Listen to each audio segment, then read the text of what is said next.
Зажилдаг бох анх үүссэн түүх. Манай эртний өмнөх 7-оос 2 онд ам цэвэрлэх зориулалттай зажилдаг зүйл хэрэгэлдэг байсан баримт байдаг. Тэр үед хүмүүс модны дайвархаа зажилдаг байж. Монголчууд ч модны бох хэмээн нэрлэж дайвархаа зажилдаг байсан үе саяхан. Мөн дээр үед хүмүүс модны дайвархаа болон эрзэн зажилдаг байжээ. Жишээ нь майчууд 1000 жилийн тэртээ саподила хэмээх модны шүүсээр шүдэ цэвэрлдэг байжээ. 19-р зууны үед Төв Африкт ургадаг Шано хэмээх модны өтгөн боршуултыг нутгийн индианчууд зажилдаг байжээ. Хожим Америк твд хөл тавьсан цагаан арснууд амандаа үргэлж нэг зүйл зажилж явдаг майчуудыг дуурайн өөрсдийн бохны хувилбарыг бодож олсон орчин үеийнхний өдөр тутмын хэрэглээ болтлоо хөгжсөн гэж үздэг байна. Тэд шимүүсний давирхааг зүгийн балтай холж гашуун амтыг нь дардаг байж.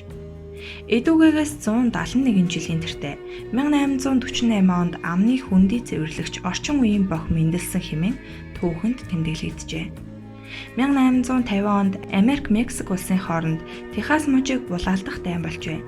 Антонио Лопес гэдэг генерал Мексикийн армийг удирдах байжээ. Мексикчууд дайнд ялагдсан учраас Антонио Лопес эх орноо орхин Америк руу явах болжээ. Тэрээр Нью-Йорк мужид их хэмжээний давирхааг авчирсан бөгөөд бох гаргадаг энэ давирхааг авах эрхийг Америкчуудад өгсөн аж. Ингээд Америкийн иргэн Джон Куртис модны давирхааг үйлдвэрийн аргаар боловсруулах арга сэдсэн гэдэг. Гэхдээ бохих түүхийн эдийг каучукаар сольсон хүн бол Америкийн шинийх бүтээгч Томас Адамс юм. Томас Адамс эхлээд хэсэг давирхааг эрзэн болгон ашиглах гэсэн боловч түүний төлөвлөгөө бүтлгүй болжээ. Гэвч давирхааг зажилдаг зүйл болгон хувирвал илүү дээр юм болно гэсэн түүний санаа нь түүнд маш том амжилт авчирсан юм. Тэрээр 1869 онд удаан хэрэглэх боломжтой шүдний ая даах бүтээгдэхүүн гаргасан нь хүмүүст таалагдж, улмаар 1871 онд Адамс бох үйлдвэрлэдэг төхөөрөмж бүтээн анхны бөөрөнхий бохыг хийж худалдаанд гаргажээ. Гэхдээ энэ нь зажлах явцад уусан дуустдаг байв. Дараа нь 1890 онд Уильям Вриглей гэдэг хүн бидний одоо хэрэглэж буй бохыг анх гаргажээ. Уильям Вриглей боловсрал багтай, хөрөнгө мөнгө муутай хүн байсан ч шинийг сэтгэгч байв. Тэрээр бохыг хавтгай хэлбэртэй хийснээс гадна жимсний шүүсээр давхар амталсан байна.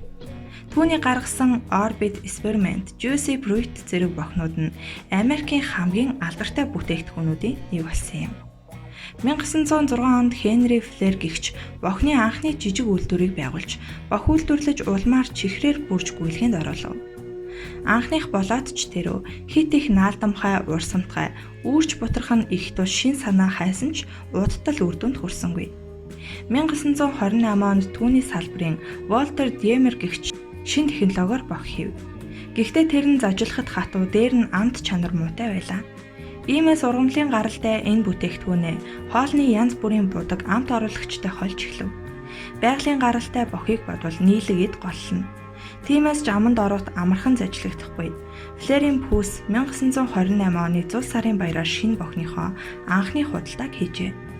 Харамсалтай нь бохинд худалдааны зөвшөөрөл өгдөггүй байснаас болоод хуурамч патентаар борлуулсан байна. 60-аад жилийн өмнө бох үнэтэйгээс гадна гүйлгээ сайтай өргөн хэрэглээний бараа болов.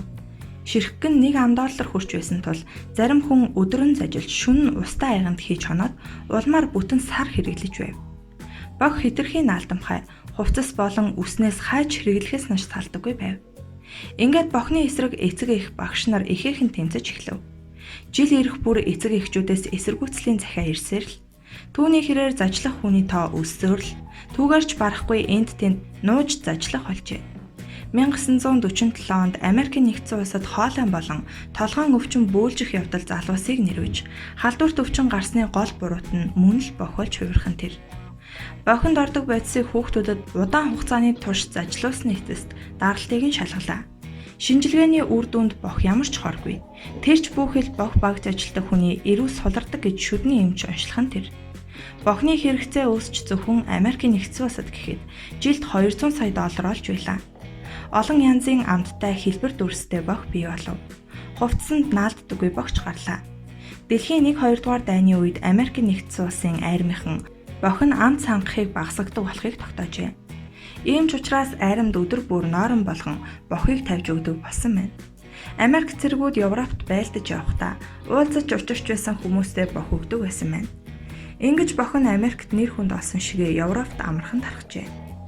Бидний өнөөдрийн зажилж байгаа бох анхныхыгаа бодвол үлээхэд шаармент нэмгэрч агаар хадгалах чадвартай, илүү уян хатан нэвтрэл сайтай болсон юм. Бохны зарим үйлдвэр бохны цаасан дээр төрөл бүрийн цуврал зураг хэвлэдэг болов. Эхлээд Дайны Баатар, нэрт Индиан, Копенер байснаа сансрын алдартай нисгэгчид, улс төрийн зүтгэлтнүүд, спорт, рок поп хөгжим, кино, хүүхэлдэйн кино, комиксийн одод баатрууд хэвлэх болжээ. Мөн олон мянган $10 үнэтэй хүүхдэд зориулсан зургийн романаар хийсэн бох ихээхэн дэлгэрсэн юм. Эдүгээ Япончууд бохыг талаараа Америкчуудаас дутгааргүй болжээ. Японд 200 янзын амтлагчийг төрөл бүрийн бохонд хийдэг бөгөөд хамгийн их хэрэгэлдэг үндэстэн бол мөн л Япончууд болсон байна.